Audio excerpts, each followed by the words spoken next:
One of the things that we realized on our journey was that for some reason, servers always died on Sundays.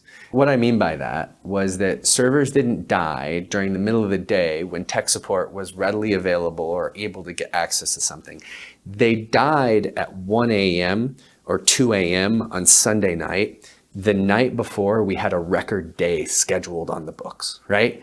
And I remember how often, because we had multiple locations. And so I'd wake up and I'd be going to the office and all of a sudden, you know that sensation when your phone just won't stop vibrating, but you know it's not ringing and you know it's messages and like the world's falling apart. And I'd see all these messages and just the biggest day ever was now gone because the server had blown up. It had melted down with 3 other things. We couldn't get a hold of the tech support team because the IT guy happened to be on vacation, or even worse, the one server blade that we needed to replace our server blade at this location was no longer available, and they were going to have to order it from Turkmenistan or somewhere like that, and they were going to have to walk it across the border of the country. Then they could ship it. I mean, I'm not kidding that those were the types of stories that occurred.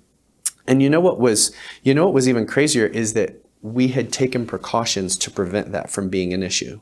We were paying for extra service with our IT companies so that they were aware by 4 a.m. that something was going wrong.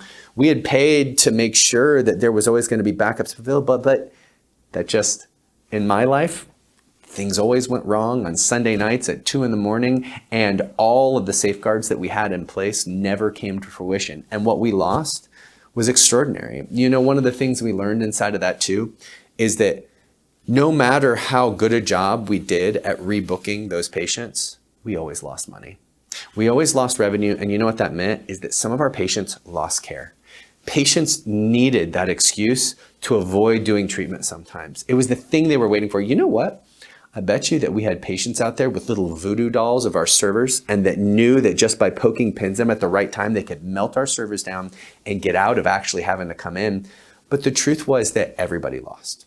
Not only did we lose a $20 or $30 or $40,000 day in some of our offices, because we operated big offices. Think about that. So we're operating offices. Our average office did $3 to $5 million a year.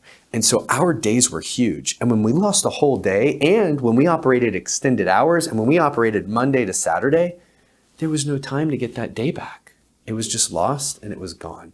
So we had the expense of all the downtime that we'd had in paying our staff who was all there and couldn't do anything. We were just trying to make phone calls. Oh, even worse, if your phones are connected to your server, now you can't make phone calls either. Think about that one for a moment, right? And so we lost so much time. We still had all of our expenses. Our patients never all made it back in.